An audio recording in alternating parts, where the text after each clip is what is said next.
کوئی کہے کہ جی آپ پیزا کھاتے ہیں، آپ آئس کریم کھاتے ہیں، آپ نئے نئے کھانے کھا رہے ہیں کہ یہ بدعت نہیں ہے، تو کہتے ہیں یہ تو دنیا کی چیزیں ہیں نا،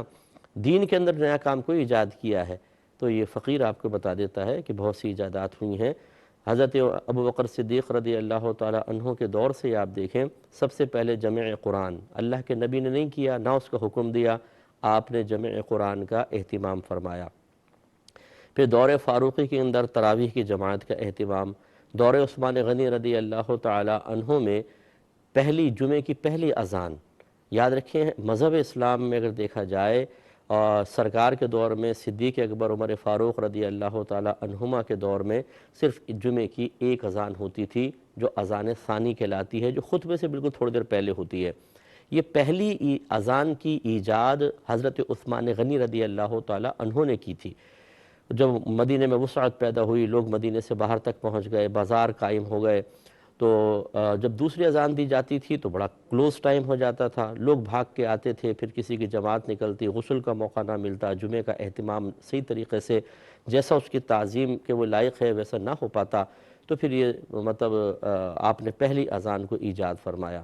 اس کے بعد ایمان مفصل، ایمان مجمل، 6 کلمے، قرآن پاک پر اعراب، سپاروں میں اس کی تقسیم، مسجد پر گنبد اور مینار، مدارس کا قیام، پھر بخاری، مسلم، ترمذی، نسائی، ابو داؤد، ابن ماجہ، اس طرح حدیثوں کو جمع کرنا، ان کے عنوانات قائم کرنا، راویوں پر بحث کرنا، اسماء الرجال کے علم وضع کرنا، پھر ہمارے مدارس میں سلیبس کا قیام، مخصوص سلیبس، اس تاریخ کو کلاسیں شروع ہوں گی، اس تاریخ کو ختم ہوں گی، اس تاریخ کو دستار بندی ہوگی، پھر ہمارے جلسے جلوس، یہ سب کے سب نئی چیزیں ہیں اور سب اس میں پوری امت انوالو ہے۔ جو شخص یہ نعرہ لگائے کہ جی فلاں چیز بدعت ہے، فلاں بدعت ہے، حالانکہ اس پر مسلمانوں کی بہت بڑی تعداد عمل پیرا ہو رہی ہے، علماء کرام، مفتیان کرام نے اجازت دی ہے، وہ بالکل غلط کر رہا ہے۔ اس لیے کہ اگر وہ ایک چیز کو بدعت کہتا ہے تو پھر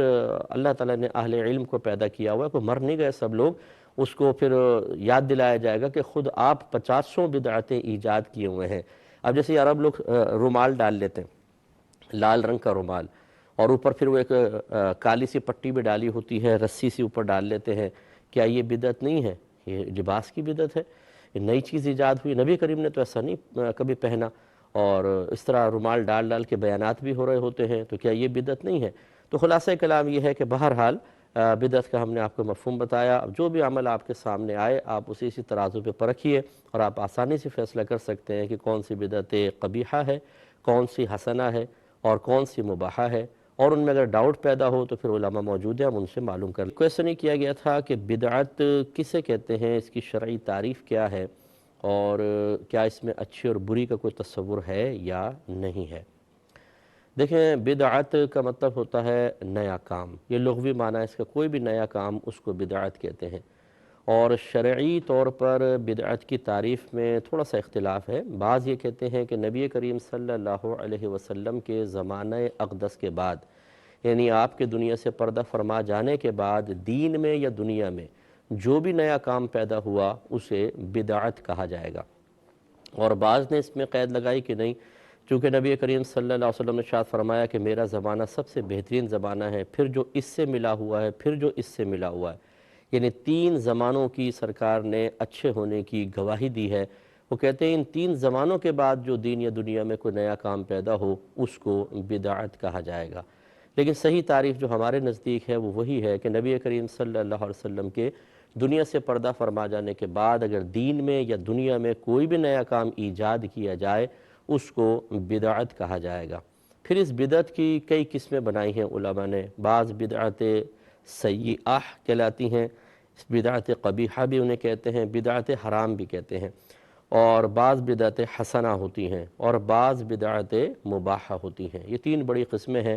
بدعت سیئہ یا بدعت قبیحہ وہ بدعت ہوتی ہے، وہ نیا کام ہوتا ہے جو دین میں یا دنیا میں پیدا ہو، اور دین میں چاہے وہ عبادات میں کوئی چیز ایجاد کریں، چاہے عقائد کے باب میں کوئی چیز ایجاد کی جائے جو قرآن و حدیث کے خلاف ہو، تو اسے کہتے ہیں بدعت سیئہ یا بدعت قبیحہ، اور یہ بدعت حرام ہے۔ اور اسی کے بارے میں نبی کریم صلی اللہ علیہ وسلم نے ارشاد فرمایا کہ کل بدعت ضلالہ وکل ضلالۃ فی النار، ہر بدعت گمراہی ہے، ہر گمراہی جہنم میں لے جانے والی ہے۔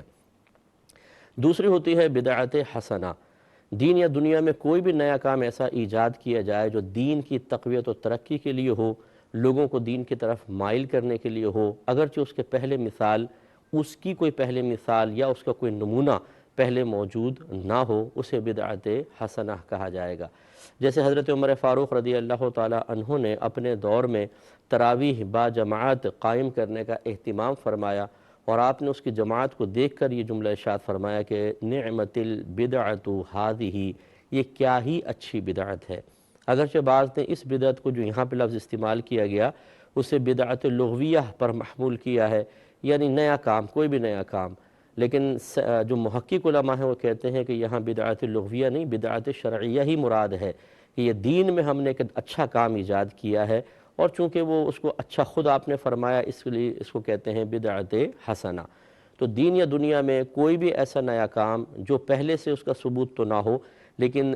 ترقی دین کے لیے یا لوگوں کو دین کی طرف مائل کرنے کے لیے اس کو ایجاد کیا جائے، اسے بدعت حسنہ کہا جاتا ہے۔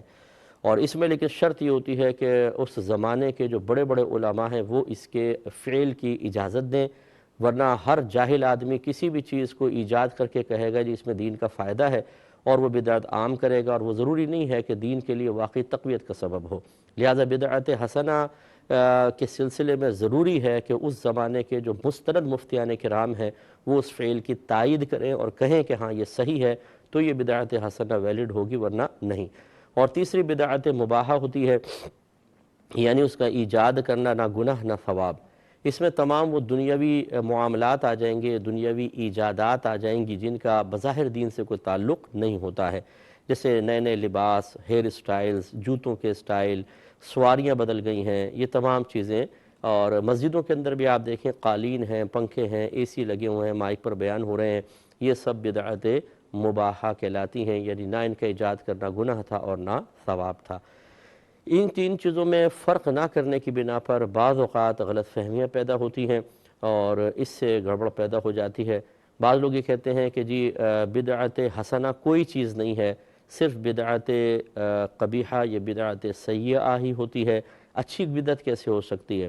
حالانکہ میں نے آپ کو مثال دی، اور دیگر ہم مثالیں بھی آپ کو چند دے دیتے ہیں۔ بعض اس پر یہ بھی کہتے ہیں کہ جی یہ تو دیکھیں نا، اگر